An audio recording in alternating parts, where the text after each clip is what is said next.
And I do want to extend just a real thanks to everyone who came tonight. My goodness, we've got snow. We've got the Tuesday before Ash Wednesday. We've got the Flyers playing tonight. And so thanks very much for coming out. I'm really, really honored by this invitation. I've got to tell you just right out front that I'm a bit nervous about tonight and the next 25, 30-ish minutes for a couple different reasons. One, I don't do autobiography pretty well. And part of that is that the material I have to work with just isn't that compelling. The second reason I'm a bit nervous about tonight is that my current position, how shall I put it, encourages one to behave in a circumspect sort of way, right? So I don't talk about the things that I'm going to talk about tonight necessarily to a wider audience. But I'm really honored to be here and think just the world of this opportunity and the fact that it's here at the University of Dayton and that you all have opted to come tonight. And so I look forward to having the discussion a little later on this evening. Let me begin with an explanation about the title of my remarks tonight. I think it went something along the lines of Saragossa, the importance of departures in my faith journeys. And let me explain a little bit about that title and where we'll go, how it might relate to me. Let's start out first with Saragossa. I'm guessing many here know about Saragossa, Spain, and the importance of Saragossa to those of us who are a part of the Marianist community. Saragossa is the city in northeast Spain that Father Chaminade fled to following the French Revolution at a time when if you were a part of the clergy or if you were affiliated in any way with the monarchy, there was a price on your head. You know the history of the guillotine and the way in which Catholic priests in France in the late 1800s or late 18th century really risked their lives in many, many instances. Father Chaminade, the situation in Bordeaux, France, got so bad that he had to flee to northern Spain and ended up spending about 3 years of his life, October 1797 to November 1800, in Saragossa. I had occasion to go there a few years ago, and it's really a lovely city. If you ever have a chance to go, I strongly encourage you to. So Saragossa at the time was home to many, many priests. They were going to Saragossa as a safe haven from the French Revolution. We don't know what Father Chaminade's day-to-day activities may have been. We do know that he constructed plaster moldings of statues and sold those moldings of statues to earn a living. But he also spent an awful lot of time in prayer and in study. And if you go back and read the biography, writings about Father Chaminade, you know that he spent a lot of time at the Basilica there in Saragossa, the Basilica of the Lady of the Pillar. This is a gargantuan cathedral there in Saragossa that is named to commemorate the apparition of Mary to St. James all the way back in the 1st century. And there is a pillar of Mary in the church that is only about 1.5 feet high, and it's stuck way up near the ceiling. We know that Father Chaminade spent a lot of time in that church and spent a lot of time in prayer and a lot of time in reflection. We don't have in the records any information about whether Father Chaminade's vision for returning to France and establishing the sodalities and establishing the Mariness of the Society of Mary. We don't know if that idea came to him in a flash or if it was something that kind of emerged with time. But what we do know is that Saragossa for Father Chaminade represented the time in which he departed obviously from France and he came to discover his life's mission, which was nothing short of trying to re-Christianize France. And so for us, who are part of this Marianist community, Saragossa represents Father Chaminade's departure and a time of deep discernment for him about life's, God's call on his life. And I'm getting to myself in just a minute. Let me just mention this real quickly. I really think it's a treasure that we have an opportunity as members of a Marianist university to draw upon the Marianist founding for insight. And that's really what I hope to do here tonight. So as I was thinking about how to tell you about my life journey and my faith journey, what I decided to do is draw upon Saragossa not as a physical place, but as a metaphor for the departures that happen in all of our lives and for the departures that have happened in my life. And hopefully the discernment that comes from departures, all right? Now, thinking about Saragossa in this way might not be apt, and it might be hubristic to sort of say, well, Father Chaminade, fled France with his life, worried about losing his life. The context is completely different from my life, completely different from your lives. The goals that I have as a person pale in comparison to Father Chaminade's goal of re-Christianizing France.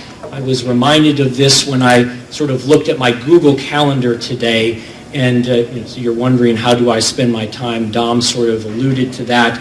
So keeping in mind Father Chaminade's noble goal of re-Christianizing France, today I met with 2 prospective faculty members. I was in a meeting to discuss summer enrollments. I was in a meeting to discuss capped sections, and 3 or 4 other meetings. So a busy day, but one that in some ways doesn't seem to sort of match up to the calling that Father Chaminade had. You might be having the same feeling as we use this notion of Saragossa as a metaphor, but apologies for those who might think it's not appropriate. What I want to suggest is that I think we can conceive of at least 3 different types of Saragossas. And as I look back at my life, I see 3 different types of Saragossa moments. And that's what I'd like to share with you tonight. There's a physical Saragossa that I'd like to tell you about. There's an intellectual Saragossa, and then there's a spiritual Saragossa that has shaped my own faith journey, and perhaps it can be a way for us to have a conversation afterwards. Let me begin, if I could, about saying a bit about the physical Saragossa, a physical departure for me. So I grew up in a middle-class town in central Michigan. It was thoroughly quaint, Norman Rockwell-ish, no doubt.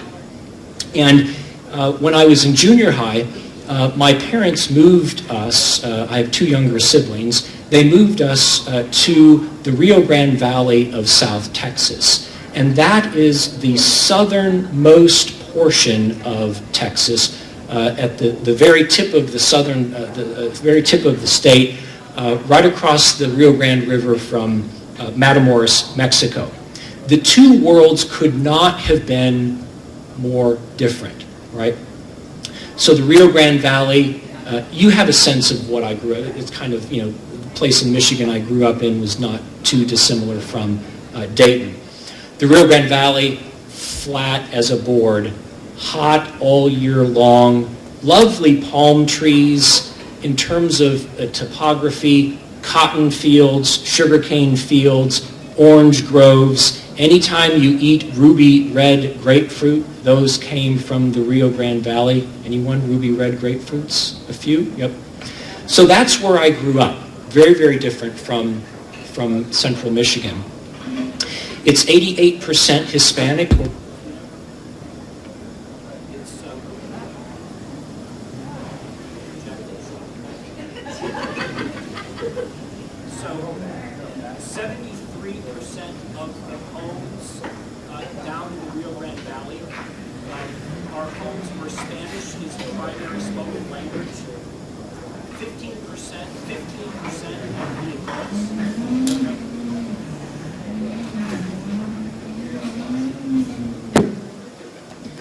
So 15% of the adults in the Rio Grande Valley have a college education. 25% are foreign-born. It's one of the poorest counties in all of the United States, or that region is, where the median family income is about $20,000 a year. And there are about 40% of the adult population who don't have basic literacy skills. Okay, so it's a very, very different place. It represented, for me, a real physical Saragossa to go from central Michigan down to the Rio Grande Valley. And I must confess, as a teenager, I felt as if I was sort of separated from the rest of the world. The rest of the world was a 6-hour drive north to San Antonio, right? San Antonio was kind of the marker of civilization. This was kind of the mindset that I had as a teenager. It was a rural sort of setting. I had cows in the front area of my high school, and when the Dairy Queen opened in Los Fresnos, Texas, it really, really was a big deal, all right? And then when I heard of this band, speaking of music, Depeche Mode, I thought, this is the best music ever. And then when I went to college, I learned that Depeche Mode kind of went out of favor a couple years after I discovered it, or before I discovered it, down in the Rio Grande Valley. Everything is sort of delayed, by at least a year, including music. So it was almost like I had gone overseas, right? I was living in what felt like a foreign country. Everything was kind of upended. But as I look back, though, I think what I really want to convey to you is that I'm thankful for that physical Saragossa that I had. I learned a great deal. I learned a great deal about the wonderful culture and the community in the Rio Grande Valley. So I learned a lot about quinceañeras. Does anyone know about quinceañeras? All right, I went to a ton of quinceañeras. I learned about the power of the Future Farmers of America Club in high schools in South Texas. That is where all of the power and authority rests, except for the high school football team, which has even more sort of power and authority. All right, I learned a great deal of living there. And I also experienced firsthand, I think, things that other folks might just read about in the paper. So if you read about the Rio Grande Valley, you'll read about how the economy there is really driven by the maquiladora industry, where there are plants on the Mexican side of the river where cars and other things are assembled, and so there's a huge flow of material that is not assembled that flows down to the southern part of Texas, and then it goes across the river to get assembled, and then comes back across the river as an assembled car or a piece of electronics or whatever it might be. My first job was driving a forklift at a warehouse on the U.S. side of the river, basically preparing equipment to go across the river to be installed in General Motors vehicles. They were radios that were Delco radios, which carries a rather significant sort of history here at Dayton.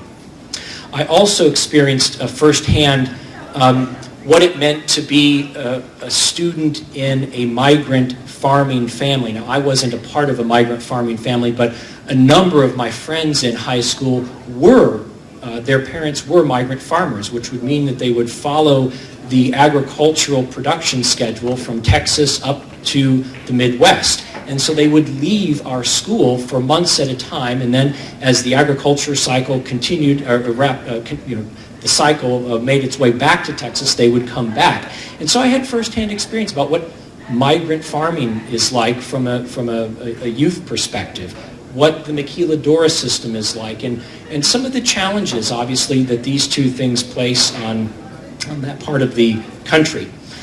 Beyond all of that, though, I had just absolutely wonderful, wonderful friends, and had friendships that were really, I think, strengthened in many ways because we were separated from the rest of the world. So it was the departure that I think made those friendships and made that new community so meaningful to me. Now, in terms of thinking about our lives here and now, I think I'd just make a couple quick observations about physical Saragossas. None of us got to choose where we start out, right? Parents made that choice. You've made a decision about what to do in terms of coming here. You've made a decision about coming here, and you'll soon have another decision to make, right, about where your next destination, where your next departure will take you. What I want to suggest to you is don't lose sight of the fact that these physical Saragossas can then lead to what we can think of as spiritual or intellectual Saragossas. And so I'd like to say a little bit about my own spiritual Saragossa. And just to be clear and not too clever, what I'm trying to convey here is that there are occasions in our lives where our faith moves, where it used to be in one place and now it's in another. So I grew up in a Methodist church in Michigan and down in Texas, very active in my youth group, and I had the good fortune of having very active parents. So who were the youth group leaders? My parents were. So it was it was actually wonderful. I've great Christian parents who did a terrific job trying to instill their faith in us, in the family. So given our location down in the Rio Grande Valley, there was a real strong emphasis placed on service. We have the University of Dayton. We've got all sorts of immersion trips that go to places where there might be high poverty or high need. My church was the church that would host youth groups from the Midwest as they came down to the Rio Grande Valley to engage in service immersion trips. And so my youth group experience was very heavy on fellowship, on service, and on prayer. And then I went to college. And I went to as Dom said, a small liberal arts school in Central Texas. And I met my wife there on the first day of college. That's pretty sickening, isn't it? We'd been married for 19 years, and we were inseparable all 4 years. I kid you not, we ate almost every meal together. Emily majored in political science. I majored in political science. She wanted to be a lawyer. I wanted to be a lawyer. She had a car. I did not have a car. It was perfect. Kidding aside, she was Christian Methodist. I was Christian Methodist.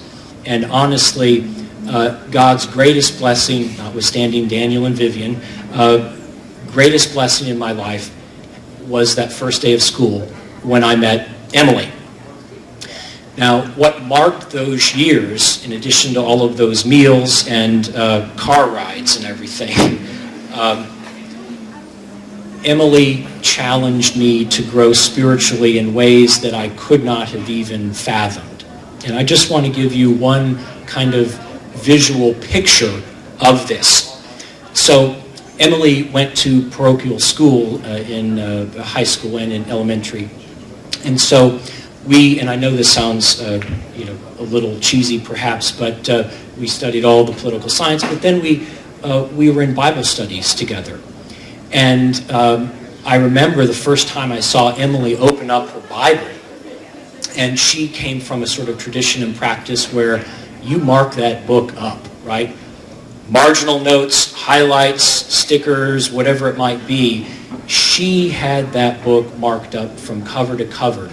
So the New Testament, yes, but even the Old Testament, right? And so for me, this was a very, very different sort of engagement with the Scriptures. And she challenged me on that. I recognized, my goodness, I've got a depth of knowledge that I can pursue, that I should pursue, and thank God, literally, that I have this friendship with someone who is going to help me do that. Right? I didn't take that for granted at all. We also found a number of other friends who wanted to have their faith life important in college, and so we found a local church that we were active in. We didn't have an Agape Latte. I would have arrived, would come to the events for sure. But we found a local church, very active there. One of the neat things that we did that, looking back, it was probably a little silly, but it's certainly a fond memory. We would engage in church hopping, where we would just get in the car on Sunday and a group of us would just drive the rolling hills of Central Texas and drop in on almost always small rural churches, just to sort of get an experience of what's it like to go to this church or that church. And I tell you, we went to such a variety of churches. I have seen it all, almost all of it, Texas style. And looking back, I think that was just I have such fond memories of that. We are, I know, and this is probably coming across, we're kind of church junkies in some ways. But one of the things that it did for both of us, I think, is in a initially very small way, it showed us the variety of ways in which people worship God, and the variety of Christian expression that is a part of the universal Christian church. And for me, that was a very powerful thing to situate my own faith journey in this larger journey. And yes, we started out, hitting the rural churches of Central Texas, but then, as time passed, we had time to travel elsewhere. One of the greatest privileges I've had is an opportunity to worship with other Christians around the world. And I encourage those of you to do that. It does put your own faith journey in a far larger perspective, and you certainly gain a lot. It's something that I valued and treasured greatly. I also had a number of mentors, and the mentors really kind of came as Emily and I then went to graduate school at the University of Texas at Austin. I went to study political science, and Emily went to study counseling. And both of us, in our separate ways, I think found some really valuable mentors during our time in graduate school. One of the mentors that I had, I'll mention to you because he is a mentor to many people over the internet and through his writing. His name is Jay Budashevsky, and he is a political science philosophy professor at the University of Texas at Austin. The University of Texas hired Jay to come and teach Nietzsche. He was a nihilist upon arrival, and as the years transpired, he had a conversion to Christianity and is now a very prominent Catholic academic. And I had the good fortune of Jay Budashevsky coming into my life in graduate school and sort of serving as a mentor as I was learning all of the disciplinary specific stuff. Having that sort of mentor along the way was just so important to me. So if you want to take a look at Jay Budashevsky's blog, go to theundergroundthomist.org, The Underground Thomist, and you'll enjoy. So in terms of thinking about spiritual Saragossas, I guess I would just offer a couple quick thoughts. And the first is, just like you're here tonight as a community, your physical departures will take you to different places. Be sure to find your spiritual communities wherever that might be. Prioritize and invest the time to find those communities, because this is how we're sort of wired. I think our spiritual journeys are intended to be done with others. And I also would just underscore the value of looking out for mentors. Be on the lookout for those people who you would sort of see as, this is an awkward way to put it maybe, your spiritual superiors. And I know maybe in the Catholic setting that carries a different meaning, but look for those mentors who you look up to. And then at the same time, please realize that you yourself are likely going to be approached by someone to be a mentor. So have a mentor and then be a mentor. So, that friend, maybe you have friends like this who aren't quite in your circle but want to be in your circle. That might be an instance where someone's trying to reach out to you for mentoring. Or if you have a first-year student who, just seems to hang around you when that club or organization convenes, maybe that's a mentoring opportunity that you should pay attention to. Okay, the final sort of departure that I'd want to talk about, the final kind of Saragossa, would be an intellectual Saragossa. And what I want to suggest here is, just like there are times when you physically depart from a place or you spiritually depart from a place and arrive somewhere else, so too there are times when your core intellectual commitments will move. All right? So for me, coming out of graduate school in political science, I had no idea where I was going to end up as a faculty member, or if I would end up somewhere as a faculty member. I don't know if you appreciate the odds, if I can put it in that way. Just to give you an example, here at the University of Dayton, it's not uncommon for us to receive, for a single faculty position, 50 to 100 applications for one position, right? And that's just the nature, rightly or wrongly, that's kind of the nature of the higher ed world. I didn't know where my intellectual journey was going to take me, but I have been so blessed that I had an opportunity to join the University of Dayton community. As I look back, I've been here at UD for 14 years, and as I look back on the sort of intellectual departures that I've had, the growth that I've had intellectually here at UD, I can really point to a number of things that I've been challenged to think about here at UD that I know I would not have been challenged to think about elsewhere. And I suspect that you're in the same boat. I would hope that you're in the same boat, that you are grappling with things here because we are a Catholic and Marianist institution that perhaps you wouldn't grapple with in the same way if you were elsewhere. So for me, my own intellectual journey here over the last 4 years, separate from all of the meetings and things that I go to, I've been challenged in so many ways to think about the implications of the Catholic social tradition and the broader Catholic intellectual tradition. And coming from the Methodist background, that has added another layer of engagement, thinking about the tradition from, in some ways, kind of outside of the tradition. the way in which interfaith dialogue is a part of our campus here is something that I'm so thankful for.